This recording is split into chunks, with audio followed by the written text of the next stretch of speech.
Bem-vindo ao Adoções do Reddit, onde histórias reais de adoção ganham voz.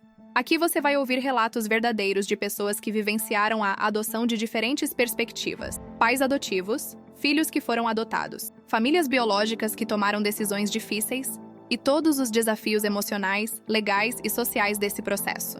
Histórias de amor incondicional, de busca por identidade, de superação, de dor, de alegria e da realidade crua da adoção no Brasil. Esta é uma história real, compartilhada anonimamente no Reddit. Alguns detalhes foram alterados para proteger a identidade das pessoas envolvidas. Oi, gente, meu nome é Juliana, tenho 38 anos e moro em Curitiba.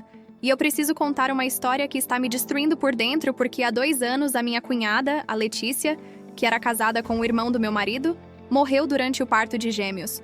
E como o pai das crianças tinha desaparecido e ninguém sabia quem era, e como o cunhado dela não quis assumir as crianças porque ele sempre soube que não eram filhos dele, eu e meu marido decidimos adotar os bebês. E durante esses 2 anos, eu criei esses meninos como meus filhos. Amei eles incondicionalmente. E na semana passada eu descobri através de um exame de DNA que fiz por curiosidade médica que os gêmeos são filhos do meu marido, que ele teve um caso com a cunhada dele, com a esposa do próprio irmão, por anos. E agora eu estou vivendo um inferno porque eu não sei se consigo continuar casada com ele. Mas ao mesmo tempo os gêmeos são meus filhos. Eu amo eles mais do que tudo.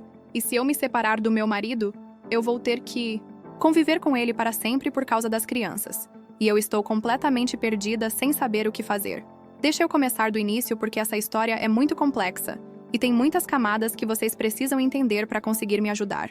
Eu conheci o Ricardo quando eu tinha 23 anos. Eu tinha acabado de me formar em farmácia pela UFPR, e ele era representante comercial de um laboratório que fornecia produtos para a farmácia onde eu trabalhava no bairro Batel, aqui em Curitiba. E a gente começou a conversar durante as visitas dele, e ele era engraçado, carismático, bonito, alto, olhos claros, sorriso fácil, e eu me apaixonei rapidinho. A gente namorou por 3 anos antes de casar, e foram anos muito bons.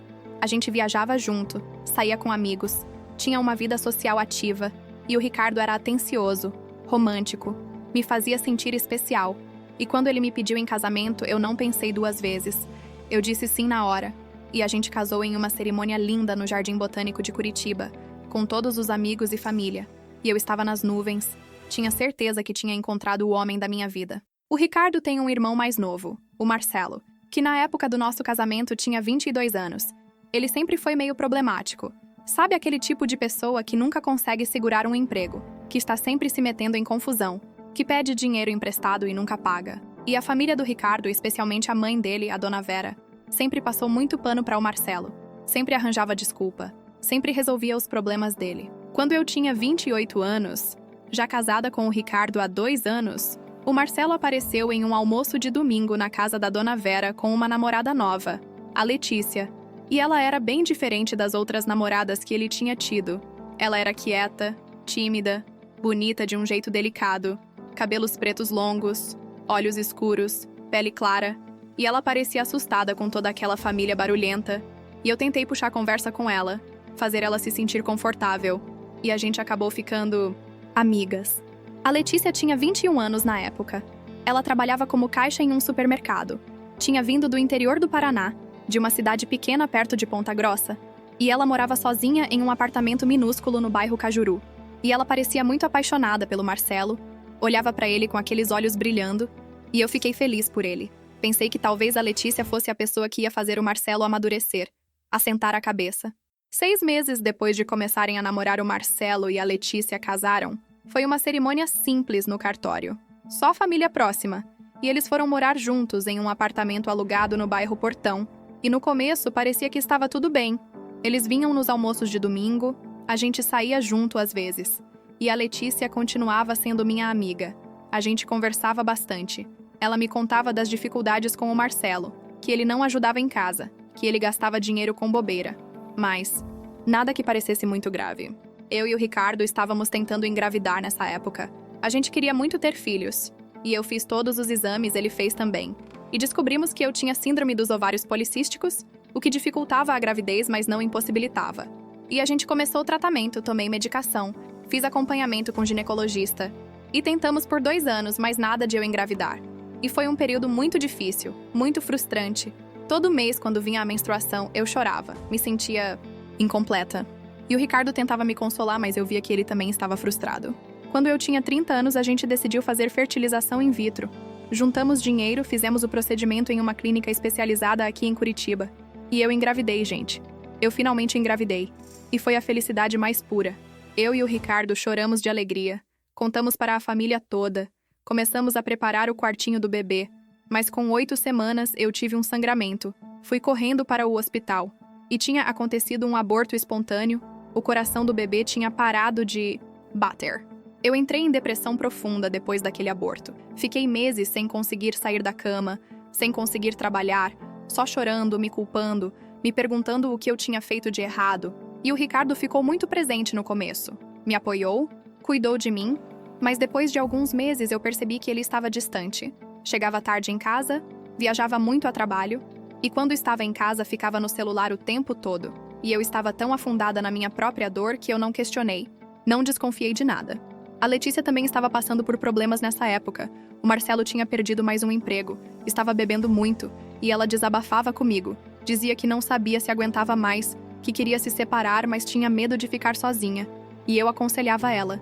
Dizia que ela merecia coisa melhor, mas ela nunca tomava atitude, sempre voltava atrás, sempre dava mais uma chance para ele. Eu fui saindo da depressão aos poucos. Voltei a trabalhar, voltei a viver, e eu e o Ricardo decidimos tentar mais uma fertilização. Fizemos de novo. E dessa vez não deu certo. Não houve implantação.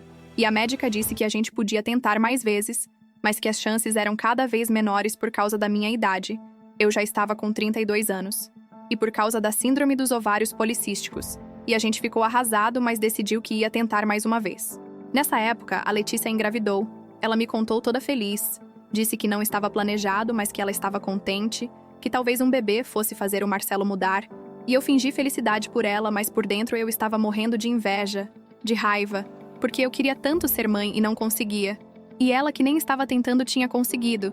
E eu sei que era errado sentir aquilo, mas eu não conseguia evitar. Mas 3 meses depois, a Letícia perdeu o bebê. Ela teve um aborto espontâneo. E quando ela me contou chorando, eu me senti a pior pessoa do mundo por ter sentido inveja dela. E eu abracei ela, consolei ela, e a gente chorou juntas. 2 mulheres que queriam ser mães e que tinham perdido seus bebês. E eu senti que a gente ficou ainda mais próximas depois daquilo, unidas pela dor.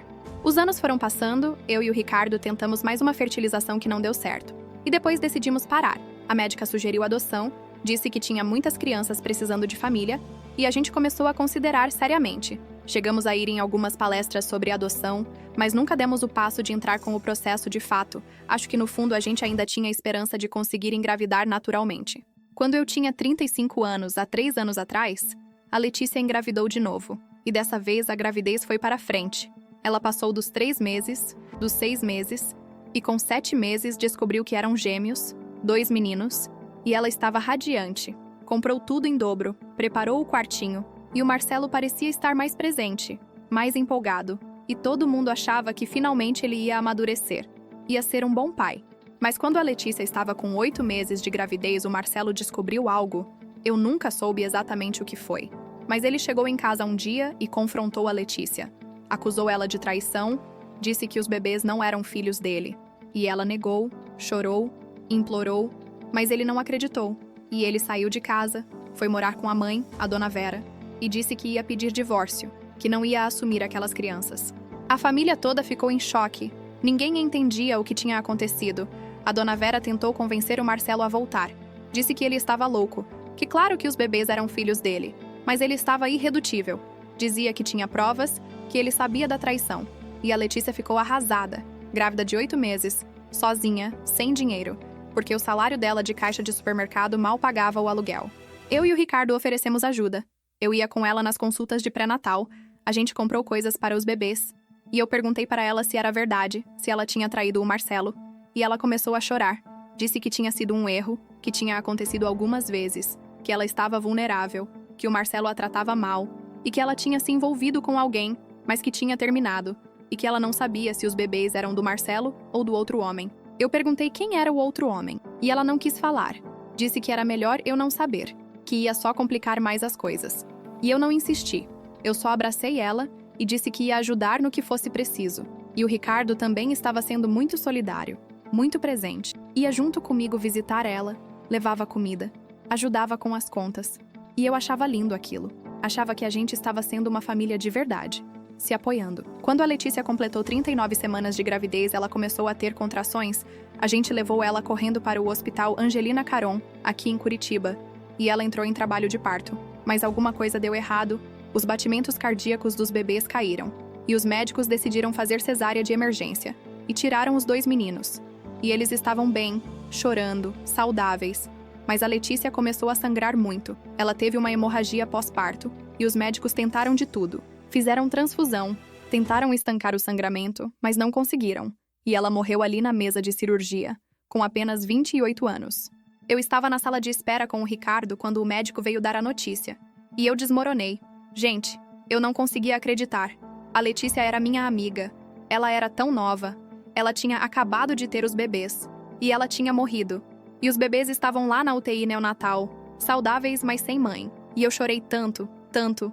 E o Ricardo também estava arrasado. Ele chorava, dizia que não podia acreditar. E a gente se abraçou ali no corredor do hospital, destruídos. A família toda ficou em choque. A dona Vera teve que ser medicada, quase teve um infarto. E o Marcelo, quando soube da notícia, não demonstrou muita emoção. Ele foi no hospital, olhou para os bebês através do vidro da UTI neonatal e disse que não ia assumir eles, que eles não eram filhos dele, que a Letícia tinha traído ele e que ele não tinha nenhuma responsabilidade sobre aquelas crianças. A assistente social do hospital entrou em contato com a gente, disse que os bebês precisavam de um responsável, que alguém da família precisava assumir a guarda, senão eles iam para um abrigo. E todo mundo olhou para o Marcelo, mas ele foi categórico. Disse que não ia assumir, que não eram filhos dele. E a dona Vera estava muito abalada, muito doente. Não tinha condições de cuidar de 2 recém-nascidos. E não tinha mais ninguém. A Letícia era filha única. Os pais dela já tinham morrido. Então eu olhei para o Ricardo e disse que a gente podia assumir os bebês, que a gente sempre quis ter filhos e não conseguiu, e que aqueles bebês precisavam de uma família. E o Ricardo ficou em silêncio por um tempo, pensando, e depois concordou. Disse que a gente podia fazer isso, que a gente tinha condições financeiras, tinha amor para dar, e que a gente ia honrar a memória da Letícia cuidando dos filhos dela. A gente entrou com o pedido de guarda provisória, e como éramos família, como tínhamos condições, e como não tinha mais ninguém disposto a assumir as crianças, a guarda foi concedida rapidamente, e quando os bebês tiveram alta da UTI neonatal, depois de 15 dias, eles foram direto para nossa casa, para o quarto que a gente tinha preparado anos atrás e que nunca tinha sido usado. Os primeiros meses foram exaustivos, gente. Cuidar de 2 recém-nascidos ao mesmo tempo é muito difícil. Eles acordavam de madrugada, choravam, precisavam mamar, trocar fralda, e eu e o Ricardo nos revezávamos. A gente mal dormia, mas ao mesmo tempo era gratificante. Era o que eu sempre tinha sonhado, ser mãe. E toda vez que eu pegava aqueles bebês no colo, o Miguel e o Matheus, eu me sentia completa. Eu me sentia realizada. A gente registrou os bebês com o sobrenome da Letícia Ferreira, porque o Marcelo se recusou a registrar com o sobrenome dele, e a gente entrou com o processo de adoção, que levou 1 ano e meio para ser finalizado, e há 6 meses os meninos oficialmente se tornaram nossos filhos, Miguel e Matheus Ferreira Santos, com meu sobrenome e do Ricardo. E foi o dia mais feliz da minha vida. Eu finalmente era mãe, oficialmente, legalmente. Os meninos estão com 2 anos agora, estão lindos, saudáveis, espertos. O Miguel é mais tranquilo, mais observador, e o Matheus é mais agitado, mais falante. E eles são completamente diferentes fisicamente também. O Miguel tem cabelos castanhos claros e olhos verdes, e o Matheus tem cabelos pretos e olhos escuros. E todo mundo comenta como eles são diferentes para gêmeos, mas gêmeos fraternos podem ser bem diferentes mesmo. Há 3 meses o Miguel teve uma crise alérgica forte. Ele comeu morango, e o rosto dele inchou todo, ficou cheio de placas vermelhas. E eu levei ele correndo no hospital. E o médico disse que era alergia alimentar, que era importante fazer testes para identificar todos os alérgenos. E que era importante também saber se tinha histórico familiar de alergias para entender melhor o quadro. Eu expliquei que os meninos eram adotados, que a mãe biológica tinha morrido no parto, que o pai biológico era desconhecido, e o médico disse que mesmo assim seria útil fazer um mapeamento genético, que podia ajudar a identificar predisposições a alergias, a doenças, e que isso seria importante para o acompanhamento médico deles ao longo da vida. Eu conversei com o Ricardo sobre fazer o teste genético, e ele ficou meio relutante, disse que não achava necessário, que a gente podia só fazer os testes de alergia normais, mas eu insisti. disse que era importante para a saúde dos meninos. E ele acabou concordando, meio a contragosto, e a gente coletou o material dos meninos e mandou para um laboratório especializado em testes genéticos. O resultado saiu há 2 semanas. E quando eu abri o envelope e comecei a ler, meu mundo desabou, gente. Porque além do mapeamento de predisposições genéticas, o teste incluía informações sobre ancestralidade e possíveis correspondências genéticas em bancos de dados, e tinha uma nota dizendo que foi identificada correspondência genética parcial entre Miguel Ferreira Santos e Matheus Ferreira Santos com Ricardo Henrique Santos, sugerindo relação de paternidade.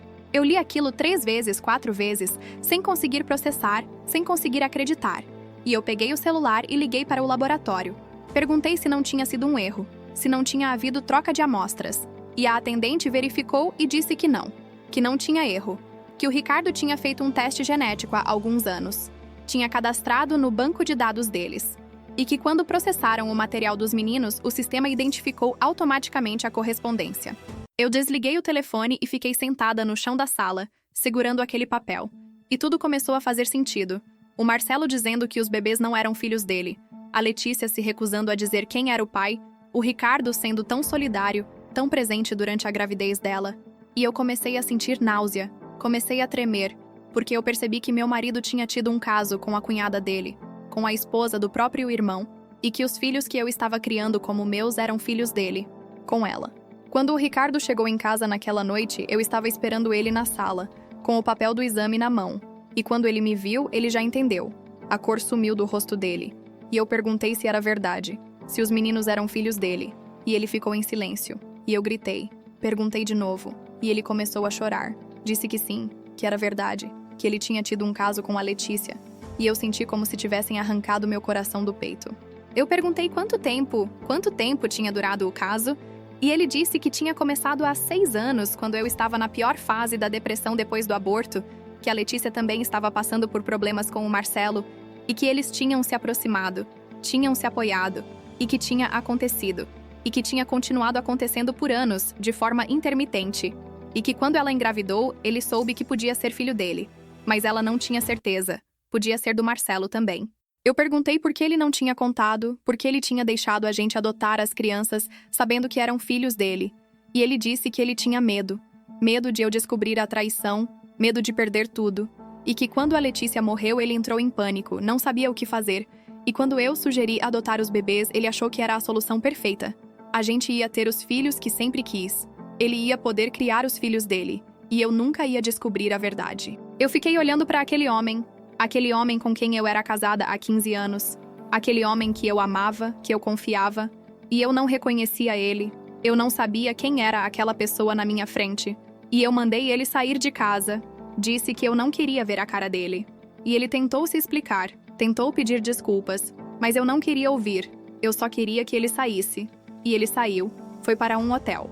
Eu passei a noite inteira acordada, chorando, pensando em tudo, em todos os anos de casamento, em todas as vezes que ele tinha me traído, me mentido, e eu pensava na Letícia, na minha amiga, que tinha me traído também, que tinha dormido com meu marido, que tinha engravidado dele. E eu sentia raiva, tanta raiva, mas ela estava morta. Eu não podia confrontar ela, não podia gritar com ela, e isso me deixava ainda mais frustrada. E eu olhava para os meninos dormindo no quarto deles, tão inocentes, tão perfeitos, e eu percebia que eles eram filhos do meu marido com a minha cunhada, que eles eram fruto de uma traição, de uma mentira, mas ao mesmo tempo eles eram meus filhos. Eu tinha cuidado deles desde que nasceram. Eu tinha dado mamadeira de madrugada, tinha trocado fraldas, tinha acalmado choros, tinha comemorado cada sorriso, cada palavra, cada passo, e eu amava eles. Eu amava eles mais do que tudo. E essa é a parte que está me destruindo, gente, porque eu quero me divorciar do Ricardo. Eu não consigo olhar para ele sem sentir nojo, sem sentir raiva. Eu não consigo perdoar o que ele fez. Mas se eu me divorciar dele, a gente vai ter guarda compartilhada dos meninos. Porque agora eu sei que ele é o pai biológico, e ele tem direitos. E eu vou ter que conviver com ele para sempre. Vou ter que ver a cara dele toda semana quando ele buscar os meninos, e eu não sei se eu aguento isso. E tem outra coisa. Se eu contar para a família o que aconteceu, se eu contar que o Ricardo é o pai dos meninos, que ele teve um caso com a Letícia, isso vai destruir a família toda. A dona Vera vai ter um infarto de verdade, o Marcelo vai ficar ainda mais revoltado. E os meninos, quando crescerem, vão descobrir que o pai deles traiu a mãe com a tia, que eles são fruto de uma traição. E isso vai afetar eles, vai afetar a forma como eles veem a família. E eu não sei se eu quero fazer isso com eles. Mas ao mesmo tempo, eu não sei se eu consigo viver com essa mentira, fingir que está tudo bem, continuar casada com o Ricardo como se nada tivesse acontecido. E toda vez que eu olho para os meninos agora, eu vejo o Ricardo neles. Eu vejo a traição. E isso está estragando a relação que eu tinha com eles. E eu me odeio por isso, porque eles não têm culpa de nada. Eles são vítimas tanto quanto eu.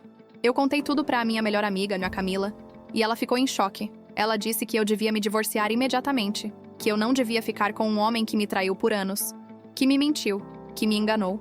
Mas ela também entende a complexidade da situação com os meninos. E ela não sabe o que me aconselhar. Ela só me abraçou e chorou comigo. Eu também contei para a minha mãe, que mora em Ponta Grossa, e ela veio para Curitiba imediatamente. Ficou aqui comigo alguns dias, cuidou dos meninos enquanto eu tentava processar tudo, e ela disse que a decisão é minha, que ela vai me apoiar independente do que eu decidir, mas que eu preciso pensar nos meninos, no que é melhor para eles, e não só em mim. E é isso que está me deixando louca, gente, porque eu não sei o que é melhor para os meninos. Se é melhor eles crescerem em uma família intacta, com pai e mãe juntos, mesmo que seja uma mentira, mesmo que eu esteja infeliz, ou se é melhor eles crescerem com pais separados, mas com a verdade. E eu não sei qual das duas opções vai causar menos dano para eles. O Ricardo está morando em um apartamento alugado há 2 semanas, e ele manda mensagem todo dia, pede para conversar, pede desculpas, diz que me ama, que ama os meninos, que quer consertar as coisas, mas eu não sei se tem conserto. Eu não sei se eu consigo perdoar uma traição de 6 anos, uma traição com a cunhada, uma traição que resultou em 2 filhos. E tem a questão legal também, porque agora que eu sei que o Ricardo é o pai biológico dos meninos, tecnicamente a adoção que a gente fez foi baseada em informações falsas, porque a gente declarou que o pai era desconhecido. E se alguém descobrir isso, se o Marcelo descobrir e quiser causar problema, a adoção pode ser anulada, e eu posso perder os meninos, e essa possibilidade me apavora. Eu consultei uma advogada especializada em direito de família, expliquei a situação toda, e ela disse que é complicado, que tecnicamente houve omissão de informação no processo de adoção, mas que como o Ricardo também é adotante, como ele assinou todos os documentos, e como a adoção já foi finalizada há 6 meses, é improvável que seja anulada, mas que se houver uma disputa judicial, se o Marcelo ou alguém da família questionar, pode ficar complicado. A advogada também explicou que, se eu me divorciar do Ricardo, a guarda dos meninos vai ser compartilhada, porque ele é o pai biológico e também o pai adotivo, então ele tem todos os direitos, e eu vou ter que dividir a criação dos meninos com ele. E isso me deixa doente, porque eu não quero dividir. Eu quero que eles sejam só meus, mas eu sei que isso é impossível agora. Eu tenho pensado muito sobre a Letícia também, sobre como ela se sentiu durante todos aqueles anos, tendo um caso com o cunhado, engravidando dele, morrendo sem poder contar a verdade. E eu fico me perguntando se ela me via como amiga de verdade, ou se ela fingia, se ela sentia culpa quando conversava comigo, quando eu desabafava com ela sobre as dificuldades de engravidar, e ela estava ali grávida do meu marido. E eu fico pensando em todos os momentos que os 3 estávamos juntos. Eu, o Ricardo e a Letícia, todos os almoços de domingo, todos os encontros familiares. E eles estavam ali, olhando um para o outro, com aquele segredo, com aquela traição, e eu não percebi nada. Eu era completamente cega, completamente ingênua. E eu me sinto tão idiota, tão humilhada. Eu também penso no Marcelo, em como ele descobriu a traição, o que exatamente ele viu ou ouviu que fez ele ter certeza de que os bebês não eram filhos dele. E eu fico tentada a ligar para ele, a perguntar. Mas ao mesmo tempo eu tenho medo. Medo de que ele saiba que era o Ricardo. Medo de que ele conte para todo mundo. Medo de que isso exploda e destrua tudo. Os meninos estão percebendo que tem algo errado. Eles perguntam pelo pai. Perguntam por que ele não está em casa. E eu digo que o papai está viajando a trabalho. Mas eles sentem. Crianças sempre sentem quando tem algo errado. E o Mateus está mais chorão, mais grudento. E o Miguel está mais quieto, mais retraído. E eu vejo que isso está afetando eles. E eu me sinto culpada. Ontem o Ricardo pediu para ver os meninos. E eu deixei, ele veio aqui em casa, ficou 2 horas brincando com eles. E ver ele com os meninos me partiu o coração, porque eu via o amor dele por eles. Eu via que ele é um bom pai, que ele ama aquelas crianças. E eu ficava confusa, porque como uma pessoa pode ser tão boa em uma área da vida e tão ruim em outra, como ele pode ser um bom pai e ao mesmo tempo um marido horrível, um traidor. Depois que os meninos dormiram, o Ricardo tentou conversar comigo. Ele disse que sente muito, que foi o maior erro da vida dele, que ele não sabe o que deu nele, que ele estava confuso, que a Letícia estava vulnerável, que foi acontecendo e ele não soube parar, e que quando ela engravidou, ele entrou em pânico, não sabia o que fazer, e que quando ela morreu, ele sentiu um alívio terrível, porque o segredo tinha morrido com ela, mas ao mesmo tempo uma culpa enorme, porque ela tinha morrido e ele não podia nem fazer o luto direito. Ele disse que quando a gente adotou os meninos, ele achou que era a solução perfeita, que a gente ia poder ser uma família, que eu ia finalmente ser mãe, que ele ia poder criar os filhos dele, e que ninguém ia saber, ninguém ia se machucar, mas que agora ele vê que foi egoísmo, que foi covardia, e que ele entende se eu não conseguir perdoar, se eu quiser o divórcio, mas que ele pede uma chance de consertar, de reconquistar minha confiança. E eu ouvi tudo aquilo e não senti nada, gente. Eu não senti pena, não senti vontade de perdoar, eu só sentia vazio. E eu disse pra ele que eu precisava de tempo, que eu não sabia o que eu ia fazer. E ele saiu, e eu fiquei ali sozinha, na sala, olhando para as fotos da nossa família na parede. Fotos de mim, do Ricardo e dos meninos, todos sorrindo, todos felizes. E eu percebi que aquilo era tudo mentira, que aquela família perfeita nunca existiu de verdade. Eu comecei a fazer terapia, porque eu preciso. Eu não estou conseguindo processar tudo sozinha, e a terapeuta tem me ajudado a entender meus sentimentos, a separar a raiva do Ricardo do amor pelos meninos. E ela diz que é possível eu me divorciar e ainda assim ser uma boa mãe, que os meninos vão ficar bem se eles tiverem pais que se respeitam, mesmo separados. Mas eu não sei se eu consigo respeitar o Ricardo depois de tudo que ele fez. Eu também tenho medo do julgamento das pessoas, de quando a verdade sair, porque eventualmente vai sair. Essas coisas sempre saem. E todo mundo vai saber que meu marido me traiu com a cunhada, que os filhos que eu adotei são filhos dele, e eu vou ser a coitada, a mulher traída que criou os filhos da traição, e eu não quero ser vista assim, eu não quero pena, eu só quero paz. E tem a questão financeira também, porque se eu me divorciar, a gente vai ter que dividir os bens, vender o apartamento provavelmente, e eu vou ter que me mudar com os meninos, mudar eles de escola, de ambiente, e isso vai ser mais uma mudança. Mais uma instabilidade para eles. E eu não sei se é justo fazer isso com eles por causa dos erros do pai.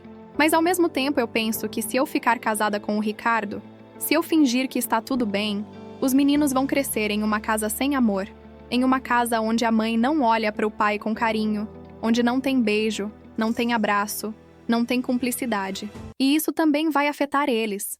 Vai afetar a forma como eles veem relacionamentos. E talvez seja pior do que o divórcio. Eu conversei com a dona Vera, a mãe do Ricardo e do Marcelo, sem contar os detalhes. Só disse que eu e o Ricardo estávamos passando por problemas. E ela ficou muito preocupada.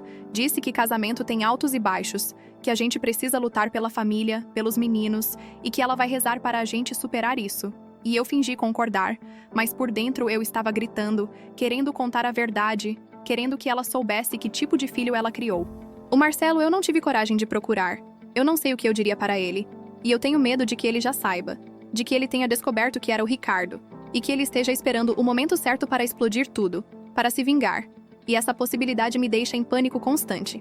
Eu tenho tido pesadelos, acordo de madrugada suando, com o coração acelerado, sonhando que estão tirando os meninos de mim, que eu estou perdendo eles, e eu vou no quarto deles, olho eles dormindo, e eu prometo para mim mesma que eu vou proteger eles, que eu não vou deixar nada de ruim acontecer com eles, independente do que eu decidir fazer com o meu casamento. Ontem eu estava dando banho nos meninos, e o Matheus olhou para mim e disse: "Mamãe, você está triste?" E eu disse que não, que estava tudo bem. Mas ele insistiu. Disse: "Você não sorri mais, mamãe." E aquilo me partiu o coração, porque ele tem só 2 anos, mas ele percebe, ele sente. E eu abracei ele e chorei. E disse que a mamãe estava só cansada, mas que amava ele e o Miguel mais do que tudo no mundo. E é verdade, gente. Eu amo esses meninos mais do que tudo. Eles são minha vida, minha razão de existir, e não importa de quem eles são filhos biologicamente. Não importa como eles foram concebidos.